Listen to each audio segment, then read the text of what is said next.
Hey, Nobsters out there in podcast land. This is Richard the Morganator Morgan. I'm one of the co-hosts of Film Nobs, and I'm welcoming you to another episode of our podcast. And sitting across from me is my co-host, Barry B-Man Benning. I was a little quicker this week than I was last, but I was still a little slow. I'm over here trying to wet my whistle, getting a drink, getting ready for this. But hey, one of these days I'll be right. I'll be ready to answer that right off the bat. Well, that's the beauty of not doing a totally live show, right?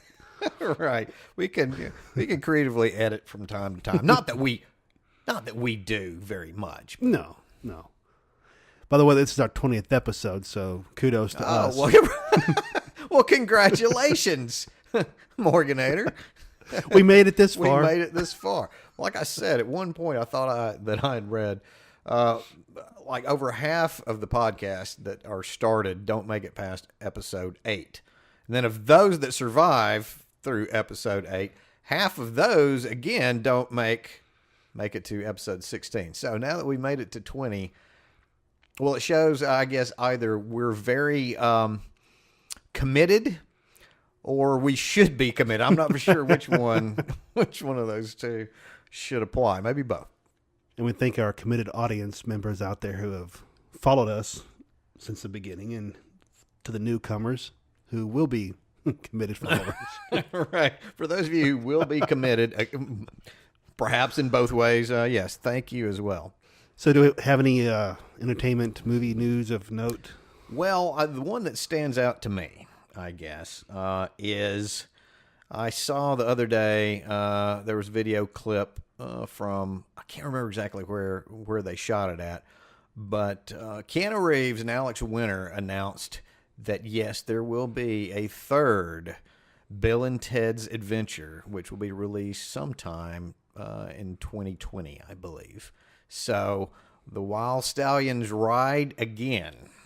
Any thoughts of how that's going to turn out? Yes, it will it will be either just extraordinarily excellent or totally bogus. There will be I don't think there's going to be any in between here. It's going to be a sure winner or oof. So he's going from John Wick back to we're heading back to the was it the 80s?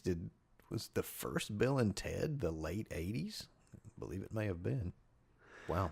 So hopefully it won't go the route of Dumb and Dumber. Oh my. Ooh, yeah, you are right about that. That one again, and I think we knew that was either gonna be great or a total misfire, and unfortunately that one was a total misfire. Because the antics they did in Dumb and Dumber at that time were appropriate, but then fast forward and they're still doing the same stuff and it's not quite as appropriate. They did not grow either intellectually or somewhat stunted. Right. Yeah. I don't know. I'm really rooting for this to work. And by the way, William Sadler, I think I went on and IMDb and checked to see if he was going to be back as the Grim Reaper, and I think he's also. That's the only 3 cast members that I saw listed there, so I'm glad to see that he'll be back. So should we have our Nobsters out there chime in, maybe on Twitter? Oh, definitely. On whether or not they think this is going to be totally excellent or totally bogus. All right, Nobsters, hit us up on Twitter at Film Nobs and let us know what you think of the breaking news to us about the Bill and Ted. Is it 3? It will be Bill and Ted 3. Bill and Ted Face the Music. All right, so what about you? What news has struck you recently since we last met? Well, as of a couple days ago, Disney and Fox have finalized their merger, so it's a done deal. Done and done. So 20th Century Fox is no more. Kaput. Outfoxed by the mouse. Well, there's the tortoise and the hare, and now the fox and the mouse. Right. And the underdog wins again.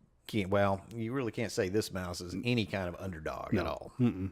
It's like a mouse on steroids, I guess. It's Super Mouse. Mighty Mouse, I guess you would say, right? And as a result, of course, like most mergers, there's expected layoffs. So Godspeed to those that are being laid off. Absolutely. Absolutely. I Good myself luck. have been laid off before, and it's no fun. Not fun at all.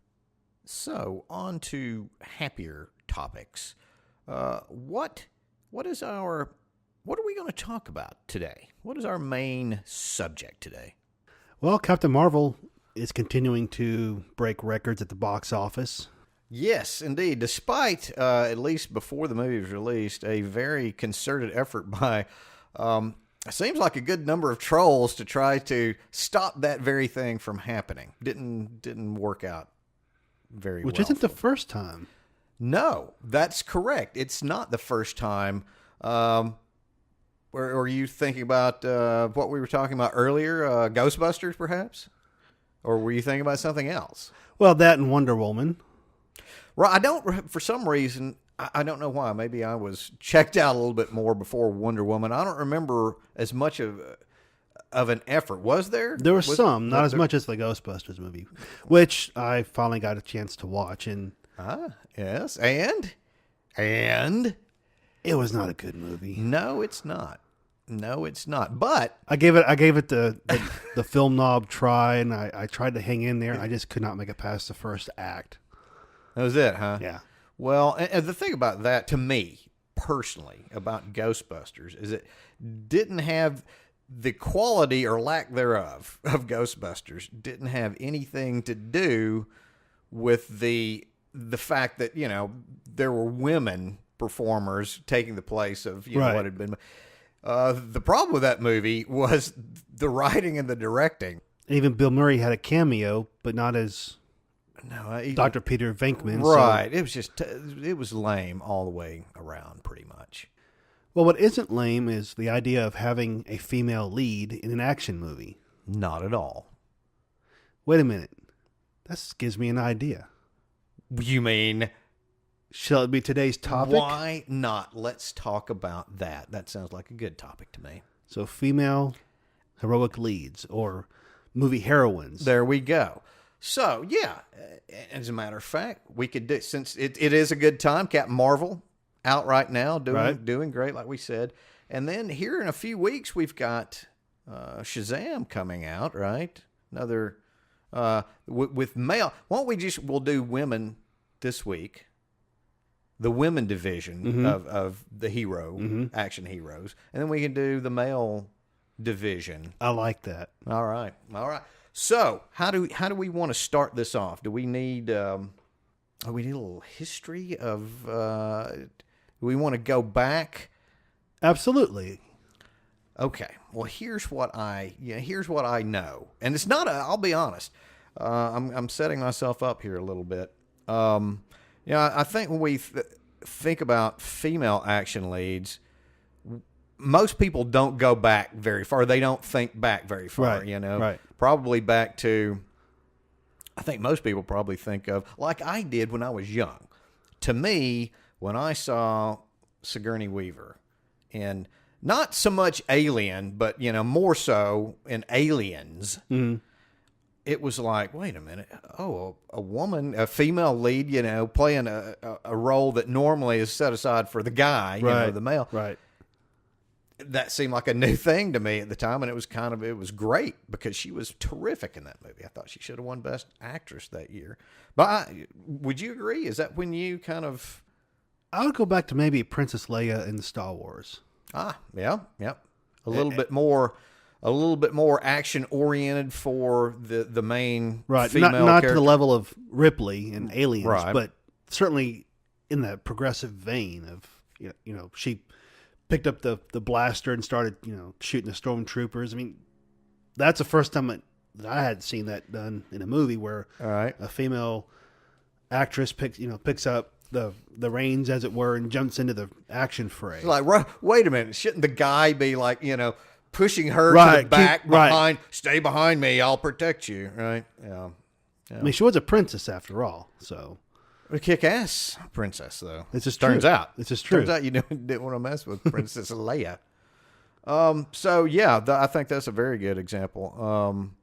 Some people will go back, I think, and think about, let's say, Pam Grier in the blaxploitation slash sexploitation movies of the early 70s as being maybe the first recognizable female, action hero, at least as we think of, an action hero today. Mm-hmm.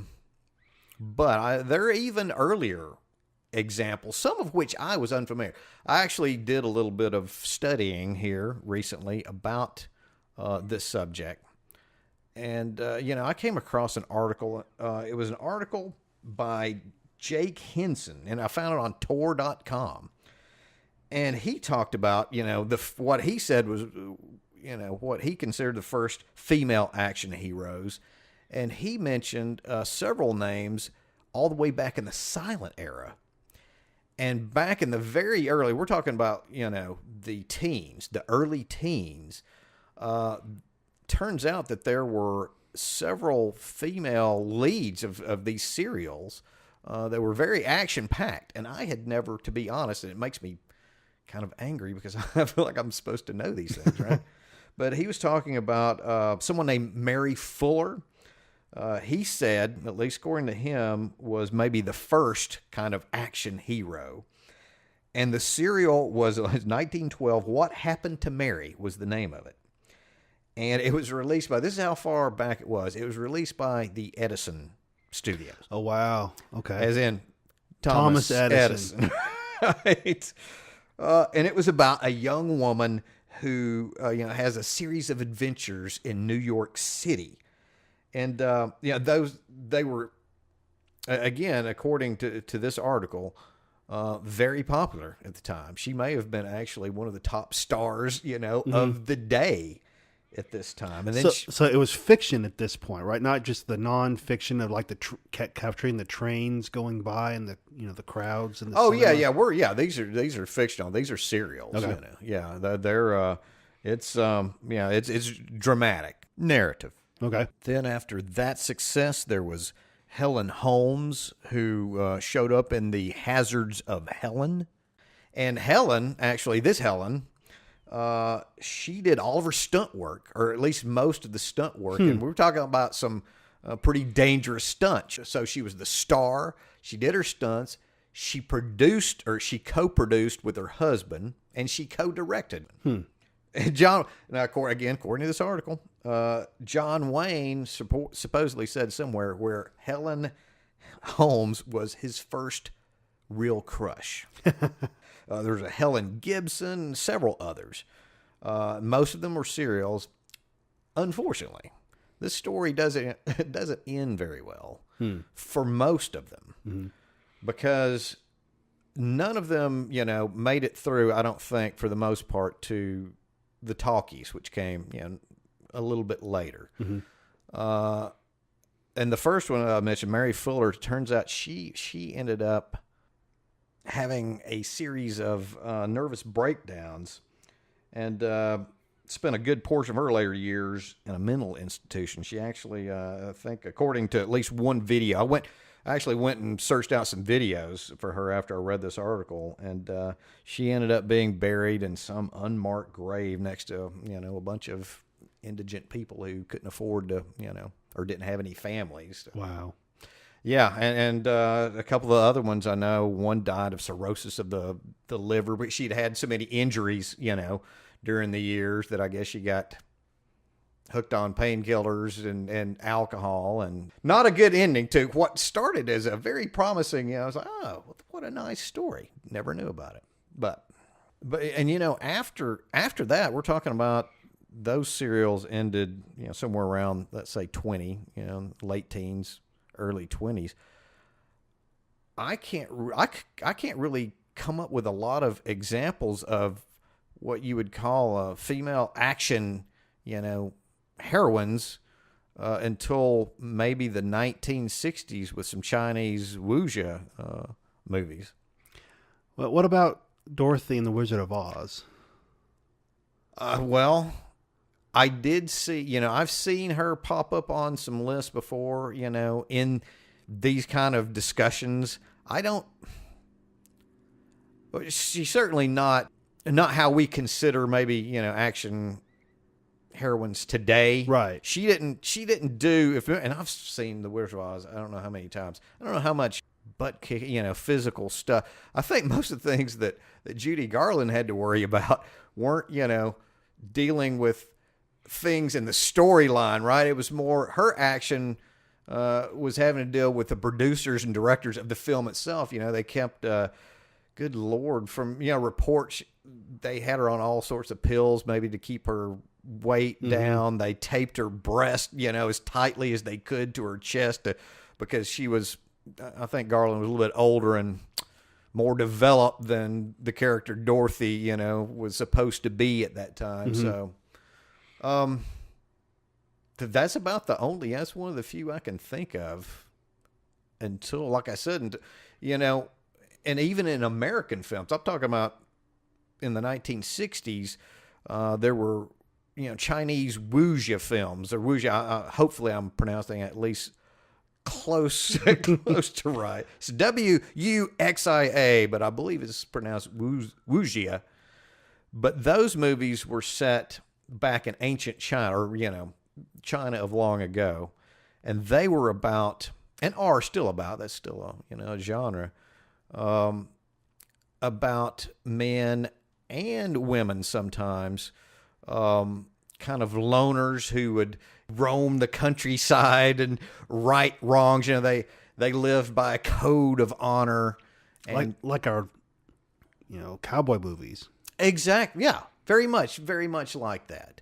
And a lot of those movies, as a matter of fact, one of the more well-known actresses of the time who played in a lot of these films, Connie Chan, she would sometimes actually play the male lead role in the film. She was a lot of times paired with Josephine Sao, who and they would play a heterosexual couple in the film, lovers in the film. So it's the opposite of what they did with the Greek plays and the Shakespeare plays. Yeah, kind of. I can see that. Or I know the Japanese at the beginning of their film history, males would play all the parts. Males would play males and females. But here, it kind of, at least in some cases, at least with Connie Chan's example, go the opposite direction. But there were other. There was, and again, I'm probably butchering this. Ching Pei Pei. She was also one of the more famous actresses in these films. She actually made a comeback in a movie, a wuxia movie that most people listening will recognize. Back in 2000, Crouching Tiger, Hidden Dragon, which sported at least two other actresses that we'll probably talk about later on, Michelle Yeoh and Zi Zhang. But so it seemed like the East were more quick than we were to have female, actors in action roles. The Japanese kind of did the same thing. There were around the same time, late 60s, early 70s, you had a genre that's now known as Japanese pink films or pinky violence films. And a lot of times there you had women who had been, wronged in one way or another, exacting revenge upon, whoever had wronged them. And usually some of those movies were pretty brutal, pretty tough. But it wasn't until the early 70s, I guess, that we kind of, at least over here in the West, started going, hey, maybe females can be action. Like, the thing about it is, though, all right, well, so we're going to make progress, right? There's two ways to look at this, though, because the progress that we're talking about as far as ladies, taking control of action movies, were in the sexploitation and blaxploitation subgenres, that we, or at least what we call them now, where, you had women for the most part, who were ogled at, and mistreated by the men, usually sexually mistreated a lot of times, And then by the end of by at least the middle of the movie to the end of the movie, they, instead of waiting for, some other man to help them out as had been done in the past with us, right?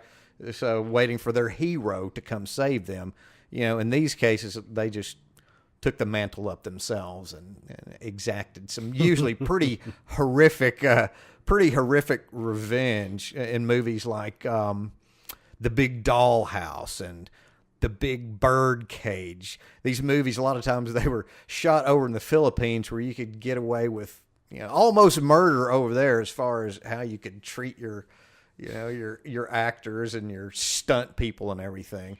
And a lot of those movies were actually produced by Roger Corman's company, New World Pictures. But one of the actresses that came out of that was Pam Grier.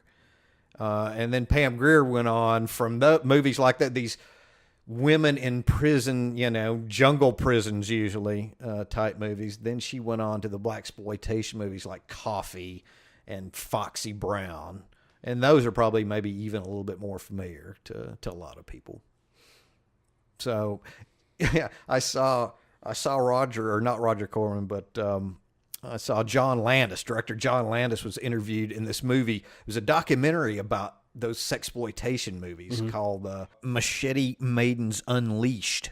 But he talked about, it's like all these people that claim that, these were feminist movies, that women were taking charge and everything. He basically called BS on that, saying, no, women were exploited like they, always had been, and they were using that as an excuse to do it.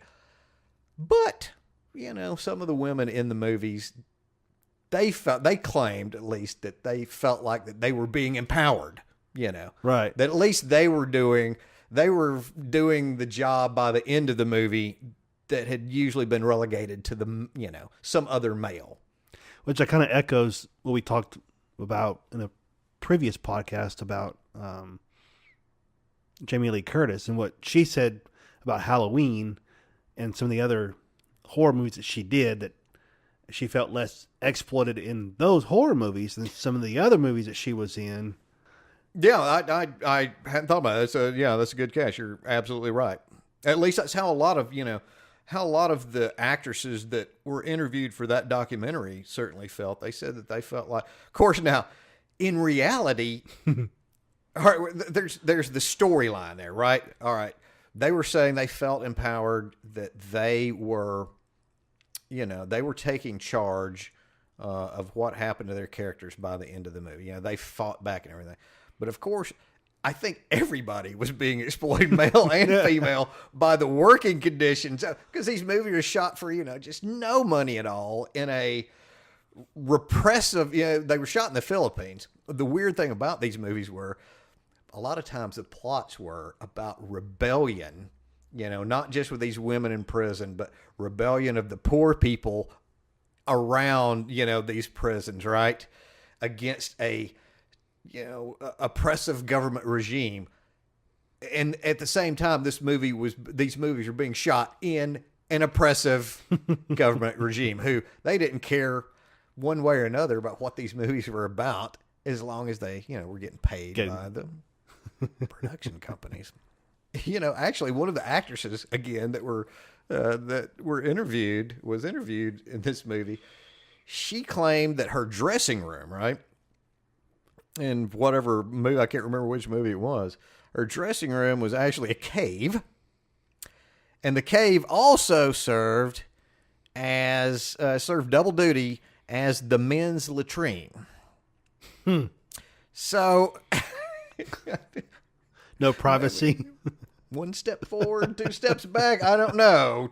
I don't know which way. Is it one step forward, two steps, or is it two steps forward, one back? I don't know.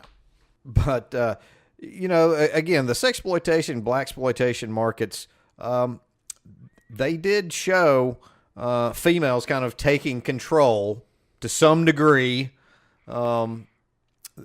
taking their own fate in control and being the heroes of their own movies. This also kind of, I guess, at least in some cases, rubbed off in the slasher genre. Some of the female stars in those movies, I guess, did kind of take care of their own revenge in those. They were victimized early in the movies, and then would be the ones to take care of it by the end, but not all of them. I mean, I guess the most famous one from the 70s, we think about in the late 70s, Halloween, right? Jamie Lee Curtis. Right. She didn't do, right? She didn't really do a lot physically. Her role, at least in the first Halloween, was not what you would call an action hero type, action heroine type role, right? She just basically survived. Right. She didn't set traps or make plans or try to capture or kill. Right. And not at all like, in this last incarnation, this last Halloween movie.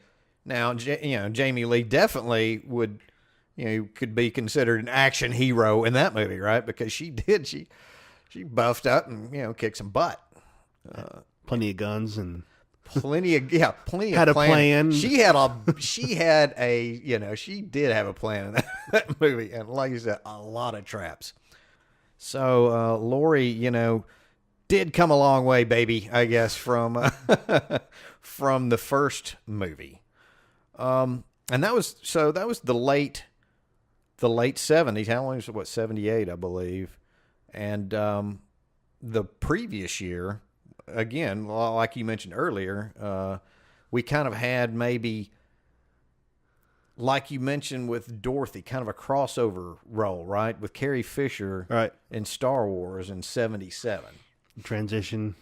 Yeah, we call her a transition character, I guess, to what we expect or what we think of now when we think of an action hero, be it male or female.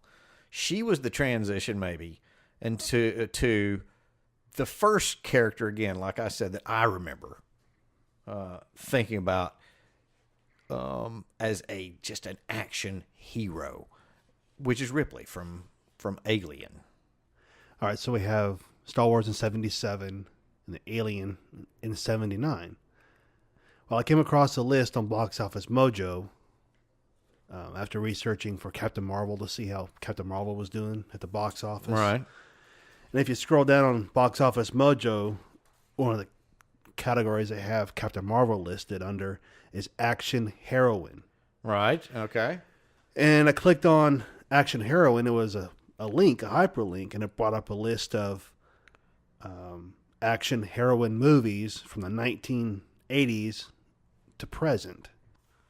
So this list will now cover, I guess, we've gotten to what we consider the modern female action hero, right? Right. Heroine. So this list that you've compiled will cover that modern era.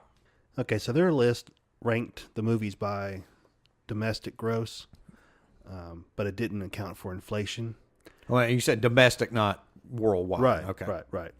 So what I did, so I took the lifetime worldwide gross, subtracted the production budget, and then I adjusted the gross profit for inflation.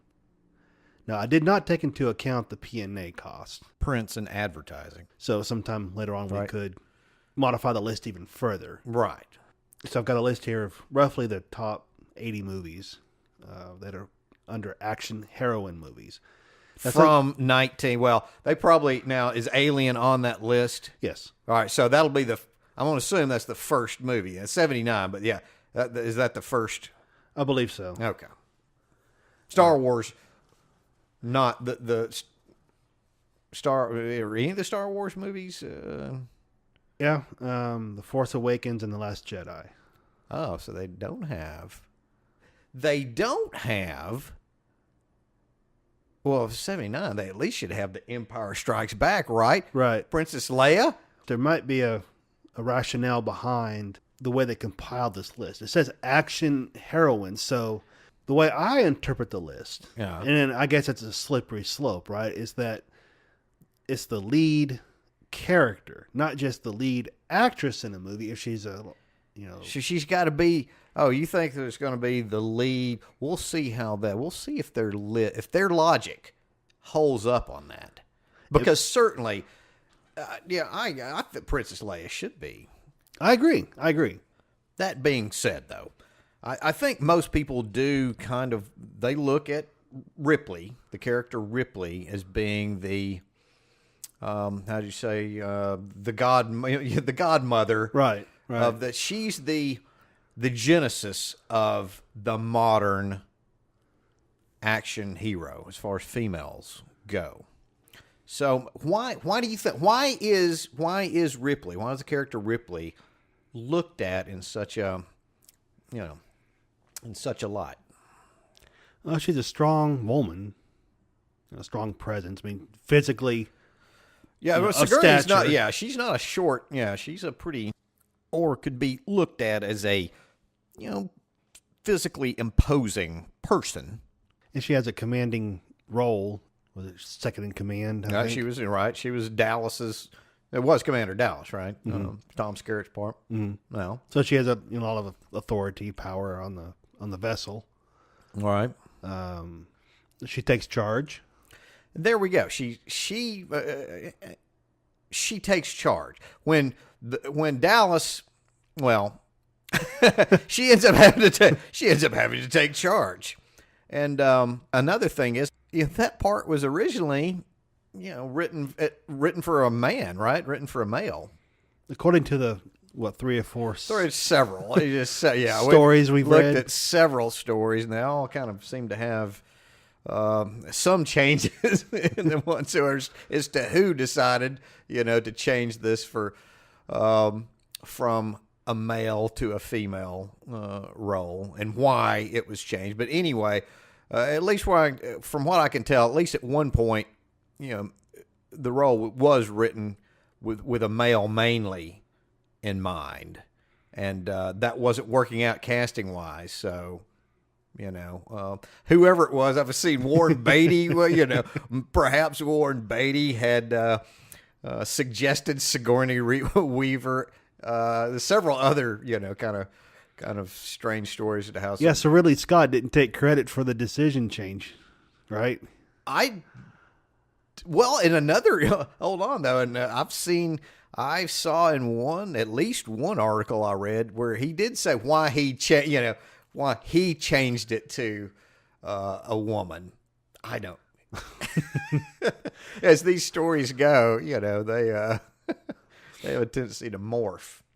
So whoever did make the call made a really good call. Yeah, in the end, for a lot of different reasons. But yeah, again, a lot of times we pigeonhole, whatever groups of people into certain ways that, we don't look at them in this way for some reason. So we just keep writing, the same parts, the same roles for them, when in fact, any number of different types of people can play those roles. And whether by accident or whatever, why that's changed, suddenly, at least in this case, everybody's minds suddenly were a lot more open to seeing a female in a very strong, commanding. She wasn't. The character of Ripley wasn't circumscribed by any male character, right, in that movie. She made her own decisions. She, at least after midway through the movie, was totally in charge of her own decisions. And then in one scene, speaking of the action, physicality of the role, she had a confrontation with the android on board, the robot. All right. And that was a pretty physical exchange between the two. Right. And you mentioned, all right, one reason is that her belief about physicality is, kind of a bigger than normal woman, right? Mm-hmm. Funny enough, though, in a way, now this woman, I'm going to mention somebody else from around the same era, maybe a couple of years later. Her movies weren't at all, they weren't released for the most part theatrically. They went straight to video, but she became kind of the queen, I guess, of straight to video movies in the mid 80s. And she was anything but, I'm talking about Cynthia Rothrock, who made, and a lot of people might go, what? But her movies were very popular, in the video market at that time. And she was 5'3" and just a tiny little thing. However, She was also five-time world champion, judo champion, and at least in one of the disciples, I can't remember which one, but she was a tough cookie, really. So, not only we talk about how people are looked at, whether it's gender or whatever, in size as well. So not just Sigourney Weaver, bigger woman playing now a male action part. Then you started having people like Cynthia Rothrock, who were tiny, smaller, but still she could probably play it even more believably, at least more easily believably, because she was trained to do those things. But back to Ripley, back to Aliens. Where on the list do these movies fall in? I'm pretty curious. Okay, so Alien falls at number 13 on my modified list. On your modified list, okay, number 13. The first, you say Alien or Aliens? Alien. So what about the sequel, Alien? To which, in my mind, now I'd seen Alien before Aliens at that time. I didn't look at Ripley, to be honest, as kind of the quintessential or a quintessential action figure until Aliens, which Alien is still more of a horror movie to me, right? Aliens is an action movie. That's an action movie with some horror thrown in. Where does Aliens fall? Number 18. Really? Mm-hmm. I thought for some reason that was bigger. Okay, we are doing adjusted by. So, all right. So answer me this: what is what's the domestic gross on each of those movies? Just for my curiosity's sake. Okay. That's because I was pretty sure you were going to say Aliens would be higher. Okay, so the worldwide gross for Alien was over 104 million. This is worldwide at the time. Right. This is not adjusted inflation. Right. This is at the time. Right. Okay. And for Aliens, it was over 131 million. So I think Aliens made more money, but I think it had a higher production budget. Okay, yeah, because your list is taking into consideration that it's your list is doing it as profit, right? Right. Profit margin. Right. So without factoring in the whole P&A. without P&A. Without factoring in P&A. Okay. And then adjusting it for inflation.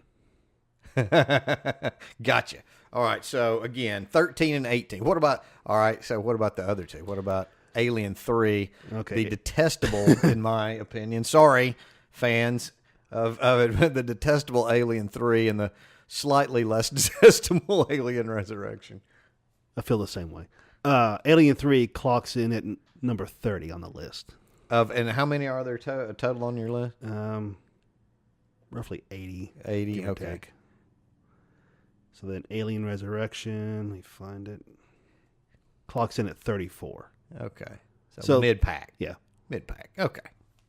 So we've got these big powerhouse alien movies, right, in the 80s, and also the powerhouse, at least as far as video is concerned, right, money-wise, the Cynthia Rothrock videos, which by no means critically are, I believe just about every one of her movies seems to find their way to Riff Tracks or Mystery Science Theater or something. But so what else from the 80s? I can't think of a lot of.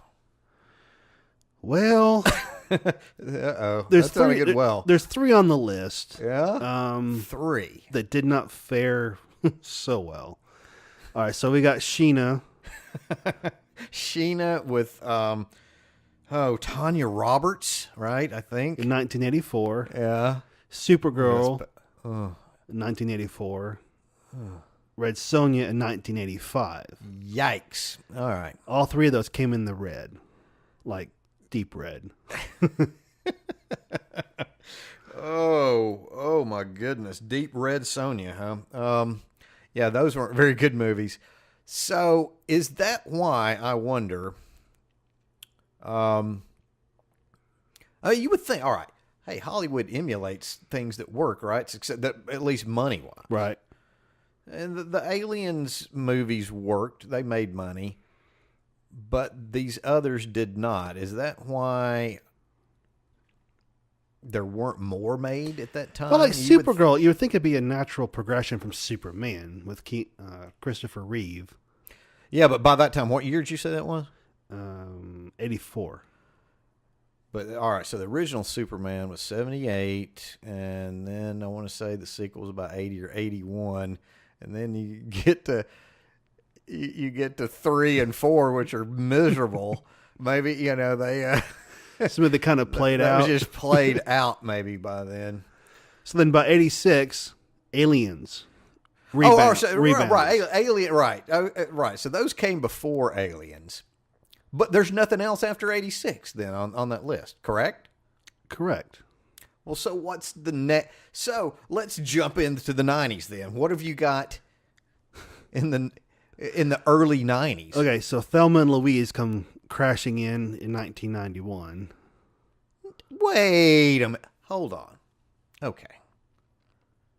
I might have a little something to say. But Thelma and Louise, is that are they action heroes? I mean, I know they do things. I don't know that I would consider that an action. That's not what I think of when I hear of an action movie. No. And look, I understand. Maybe it's because, and I'm going to assume that Gina Davis was in that movie, and Gina Davis did a couple of other what you would consider to be action roles from that decade. I wonder if they just lumped that in with, because she did the disastrous pirate movie. What was that? Cutthroat Island. Cutthroat Island. Oh my gosh, the Rennie Harlan movie. Yeah, which was probably one of the biggest money losers in Hollywood history. And then she did another, and this movie I think at best broke even, but it fared a lot better critically. The Long Kiss Goodnight. Both of those are legitimate action movies. Well, Cutthroat Island came out in 95, and Long Kiss Goodnight came out in 96. So she went back to back where action roles that the movies didn't fare so well. Although again, I did like Long Kiss Goodnight. I know a lot of people like that movie. Don't know about Cutthroat Island. But Gina Davis though is another one of those. She's not a small, I can believe her, doing some physical, maybe I can believe her a little bit more than some others, because she's a statuesque woman. But anyway, back to, all right, so Thelma and Louise is like in 1991. But what about Terminator 2? What about T2? That was 91 too, right? Right, came out about 2 months after Thelma and Louise. So, okay, so T2 with Linda Hamilton. Right. Definitely. And she, if Sigourney's the grandmother, I guess she's the mother. I don't know if that is how that goes, because I remember seeing pictures first came out, those first pictures of Linda Hamilton, all buffed up with those toned arms. Right. I'm like, whoa, what the? It's like, hello. She had the sunglasses on, the ponytail. Yeah. The ponytail. Oh, yeah. Yeah, the military tank tops, like she was ready, right? And she did. She kicked some serious butt. Didn't they show the clip of her doing the double pump single handedly on the shotgun? Yep. I forgot. Was that in the trailer? I believe so. And hey, who directed that? Our good friend James Cameron, who seems to he doesn't mind at all using women as action heroes in his film, putting them at the forefront. Yeah. And so T2 clocks in at number 5 on the list. I would say that had to be very high on the list. Very high on the list. So what else have we got from the early 90s? V.I. Warshawski. What? Okay. I don't even with the Kathleen Turner. Kathleen Turner, which was, I think I made it through about 10 minutes of that movie. Is generally considered one of the worst movies of the 90s. I don't. All right. I'll have to say next on that one. I don't even understand that. Okay, so 1992, Alien 3 we just talked about. Right. How about Buffy the Vampire Slayer? Well, a very good television series. Have you seen the movie? No. Have you seen Buffy? It's not a very good. Again, there's probably going to be some blowback on that, but it's not very good at all. But yes, that is an action. She had to kick vampire butt. I think it was Christy Swanson. Mm-hmm. Let's see. Bad Girls in 1994. Bad Girls. Now, who all was in that? I can't. All right, Madeline Stowe. Madeline Stowe, right? Mary Stuart Masterson. Drew Barrymore and Andie MacDowell. The female version of the, oh, good lands. Young Guns. Young Guns, right? Right. Excuse me. That was basically what that was. But according to the box office, no. You're right. Not the equivalent money, box office money wise, right? They went down in a blaze of glory, but not in a good way. Oh, nice. Well done. Have you been sitting on that for a while? You've just been waiting to say that. 1995, Quick and the Dead, Sharon Stone. Oh, wait a minute. Maybe she was the lead in that, though. No, it's been so long since. Well, she was definitely the protagonist. I mean, yeah, okay, that's right. Her father was murdered. Oh, that's right. Yeah, okay. I'm going to catch it, though. There's something I know. And my radar is up on this. It was an interesting experiment, but it was a misfire. That movie was a misfire. Speaking of misfires, how about Tank Girl, also in '95? Lori Petty, also a bomb at the box office. Well, there's been a few. Yeah, there's some of these have not hit. Then we have Barbed Wire, also a dud, and another. Like Tank Girl, based on a comic book. So, I know a lot of times, reasons given for why there haven't been, or at least at that point, why there wasn't a lot of, or more, I should say, female action leads, movies like that. Mm-hmm. And I don't doubt for a minute that a lot of it is, for some sexism in Hollywood. You think, the guys are supposed to be the heroes, right? But I'm going to say it probably didn't help to have some of these bomb out like they did. Right. I mean, looking at the list, there's a lot of red in the 90s. Yeah. Early on there. Of course, T2 was big, but several of the ones you've mentioned so far are... They tanked Girl. Oh, I tried. Look, I tried. Not near as good as yours earlier. Give me, this show's not over. I'm going to come through it. So what else have we got? So we hit kind of big in the early 90s, right? Mm-hmm. But then the mid 90s, the wheels have spun a little bit. The Fifth Element. In 1997. Okay. Mila Jovovich played Lilu, I believe was the character's name in that. That's interesting. What was the budget? What were the numbers on? Because The Fifth Element, that was Luc Besson, right? Right. So the budget was maybe just over $93 million. Or estimated $93 million. So what was its worldwide gross at that time? Over $263 million. That wasn't a failure. That was an interesting movie. Luc Besson's been pretty, kind of like James Cameron. He's been not shy to cast a female in an action role. But to your point, I mean, was she the lead, the heroine in this movie versus just being a supporting? An action, you're right. No, wasn't it Bruce? Mm-hmm. Bruce Willis, and she was I guess she was the female lead Right. in the movie. So maybe that's how, that's how the list is going. But Okay. I can definitely, that one I can definitely see. Like I say, Luc Besson, you didn't mention this movie. And maybe she didn't do as much physically as I'm thinking. But Natalie Portman in The Professional, I know Jean Reno, who played the lead.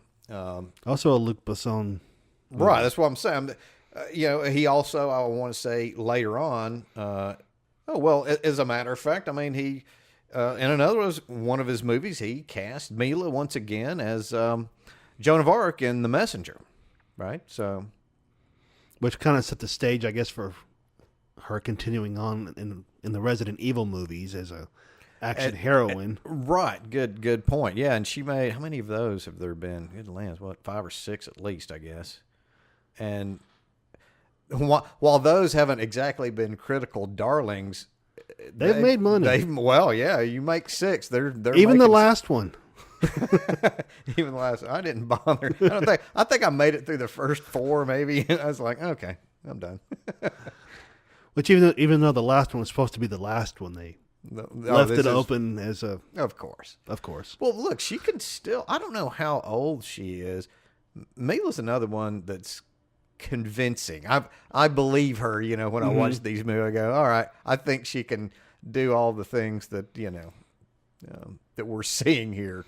Although she started out as a... what is she? She wasn't a... She just started as an actress, right? She was a model. A model, right. Oh, yeah, another. She was also, Mila was in, what is it, Ultraviolet? Oh, yeah, another comic book movie right. that didn't do so well. But I do want to mention she's in the upcoming Hellboy movie that's coming out soon as the Blood Queen. So I guess she's going to be the villain. Right, but she's still, she's going to have to, she won't be a heroine here. She'll be the villain, but she's still going to be kicking ass, it sounds like. Or at least, part of the time. With the title of Blood Queen. Oh, yeah. Right. If you can't kick at least a little ass, you can't be called the Blood Queen, right? Yeah. Okay, so who's next? Who's next up on this list of yours? How about Uma Thurman? All right, so she was in the 1998 movie The Avengers. Wow, another. That was a disaster. Emma Peel, she played. Yep. Yeah, I'm sure. Even Let's put it this way, Dinah Rigg, didn't have to worry about her being dethroned as Emma Peel. Yeah, even Ralph Fiennes and Sean Connery couldn't save that movie. Yeah, and that when those guys, when they can't save a movie, you're in trouble. So wait a minute. So Uma, we've got another bomb there, but she didn't bomb in her next. At least as far as I'm thinking, my thinking is her next 2 action movies were the Kill Bill movies, right? Or at least Kill Bill Volume 1 should have been next. Yeah, as far as action movies go, so Kill Bill came out in 2003 and Kill Bill Volume 2 came out in 2004. That's a little bit later than for some reason I had them pegged a few years earlier than that. She was excellent in that.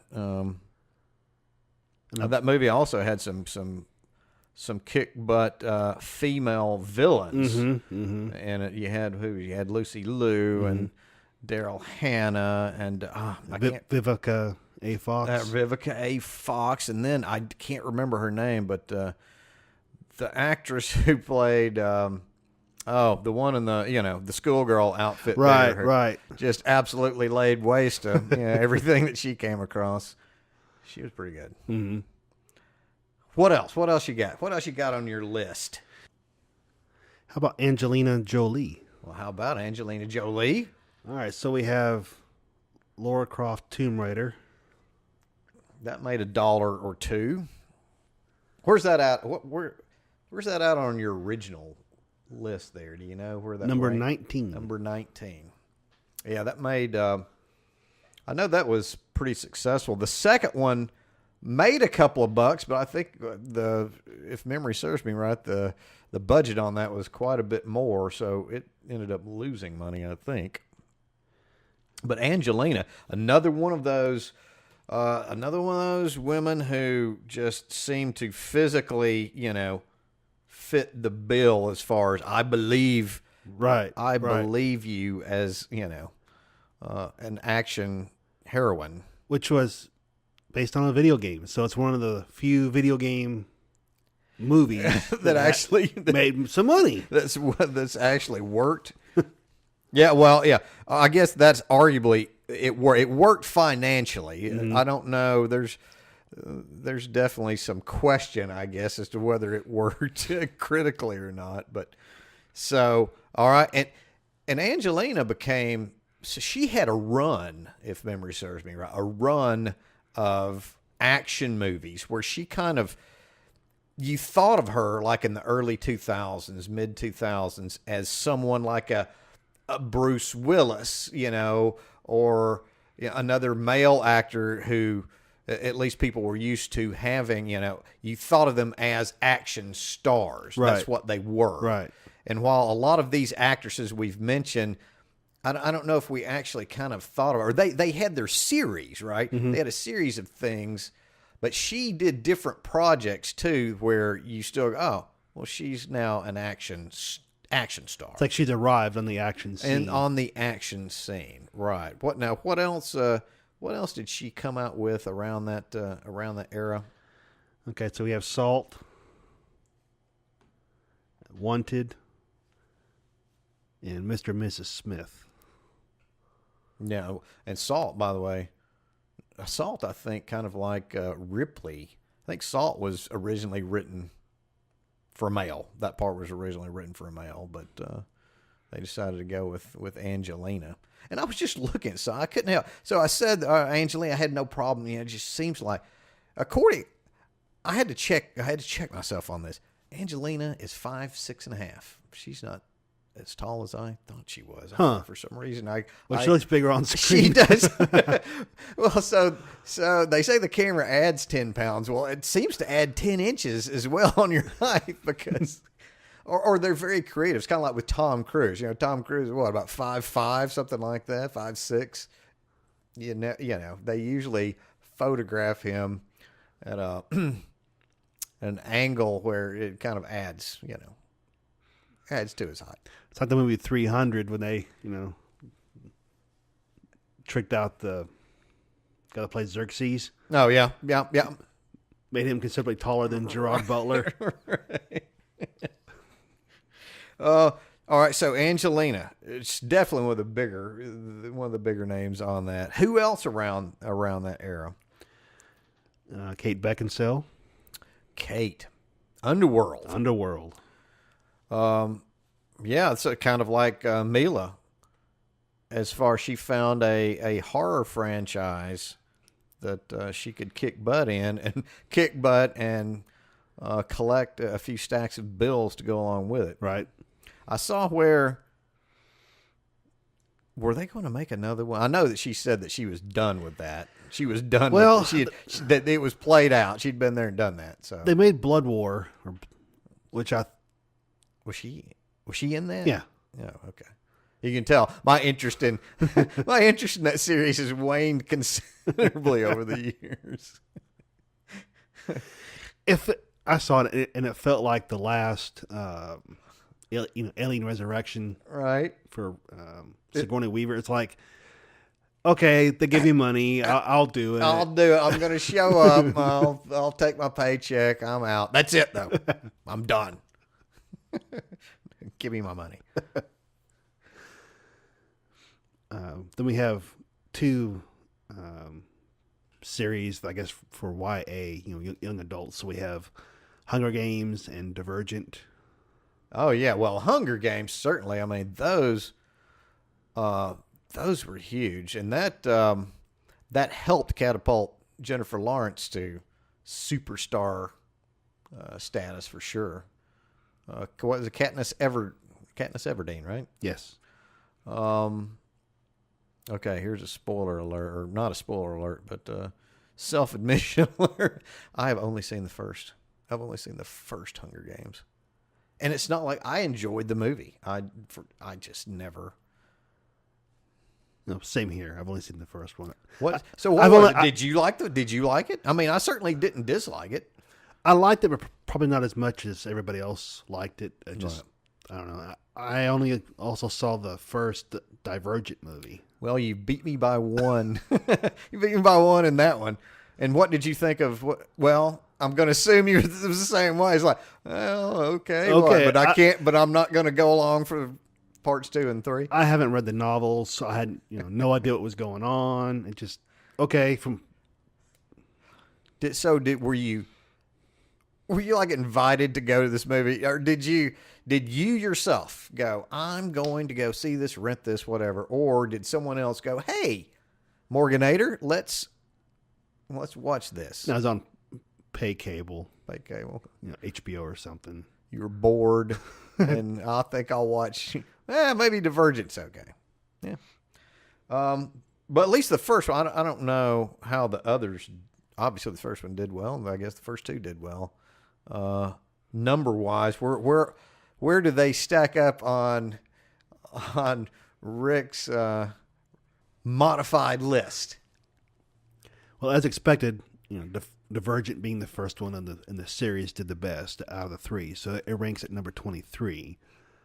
The second one, Insurgent, ranks at 25, and the third one, Allegiant, ranks at 46. Whoa, there's a big drop off here, right, between the second installment and the third, which would lead one to believe that maybe most moviegoers who saw the second one weren't that thrilled with. And what was the second one again?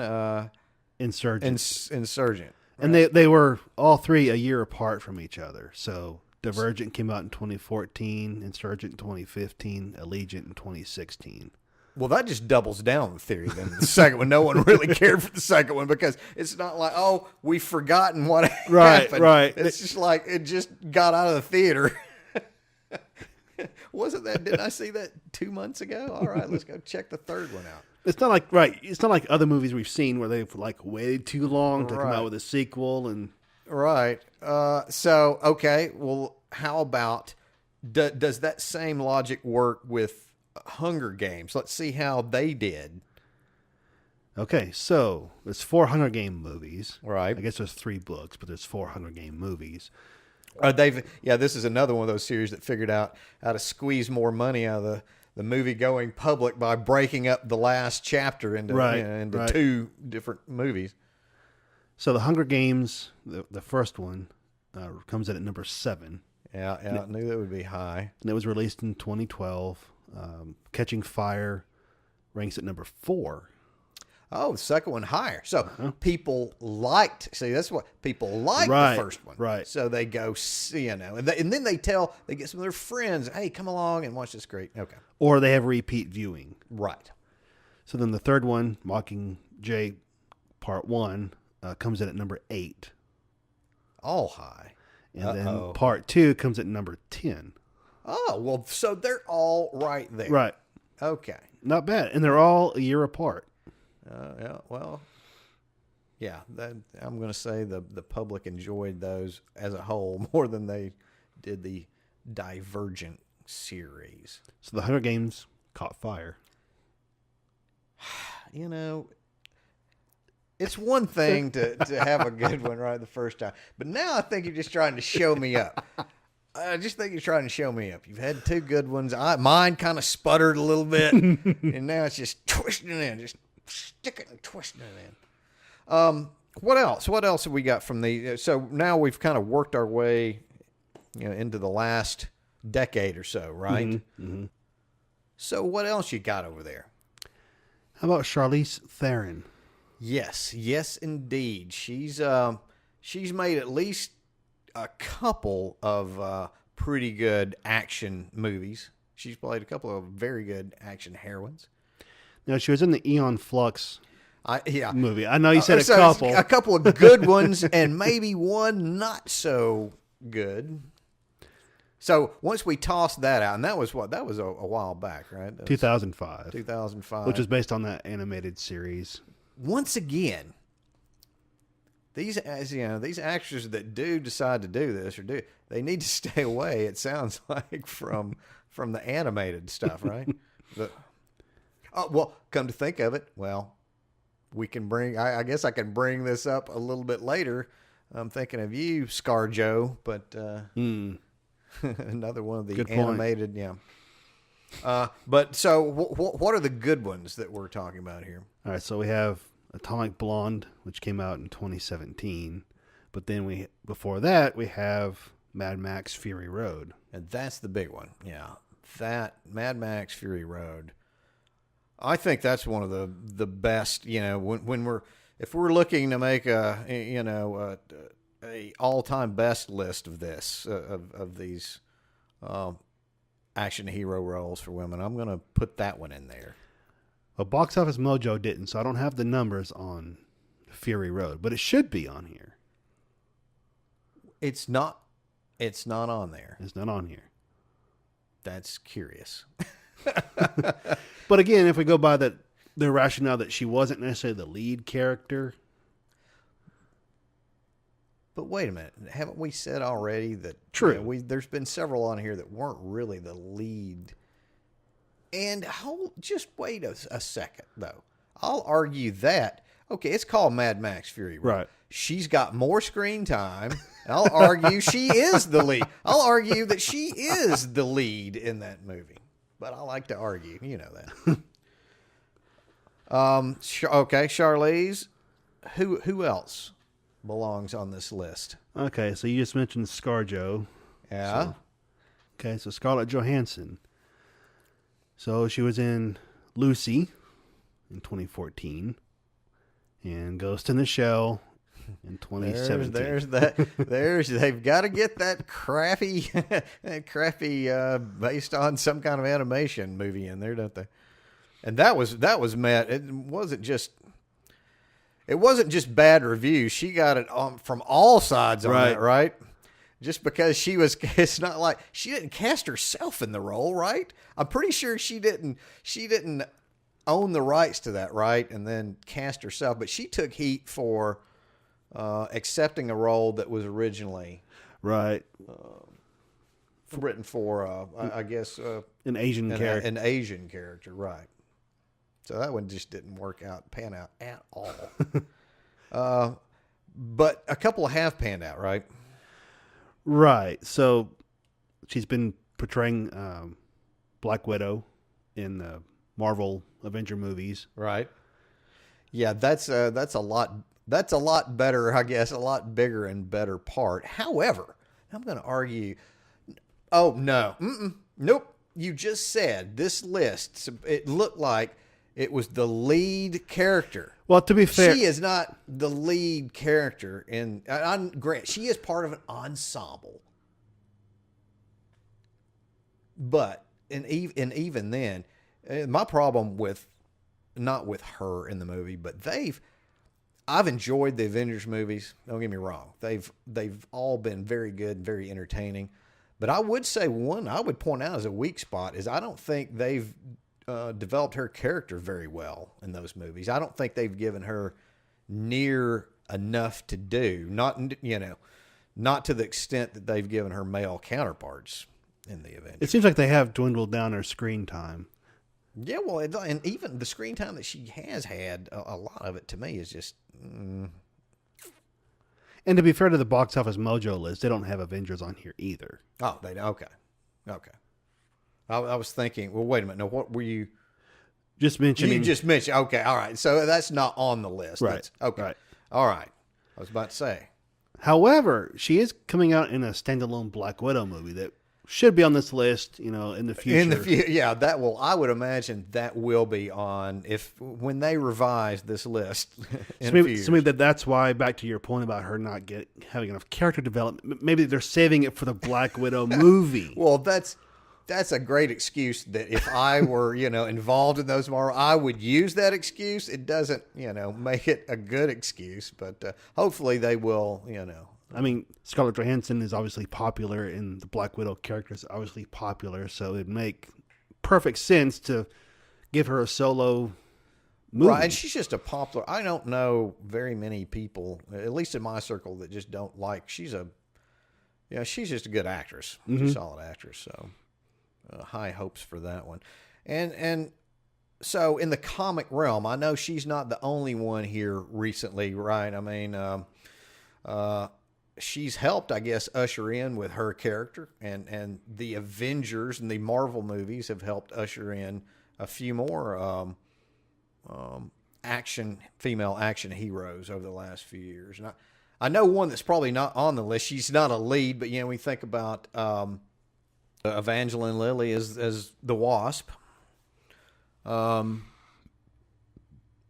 another the big one, I guess, or at least until the last week or so, Gal Gadot as Wonder Woman. Right. I know that's not we're over to DC, but that's just a huge hit critically and financially. I don't know if that one's on your. I don't know if that's on the list there or not. Is that too new for whatever? No, it shouldn't be. It's on here. Yeah, so Wonder Woman came out in 2017, and it ranks at number 6 on the list. Number 6, yeah.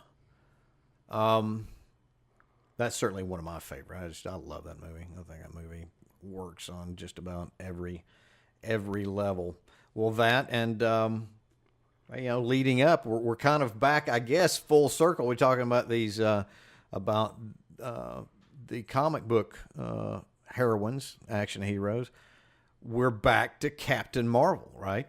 Which, from the trailer for the Marvel's Avengers Endgame movie, Captain Marvel's going to have a role in Endgame. Right. I enjoyed the small clip at the end of that. That certainly will be interesting. Speaking of Captain Marvel, what did you think of it? Nope.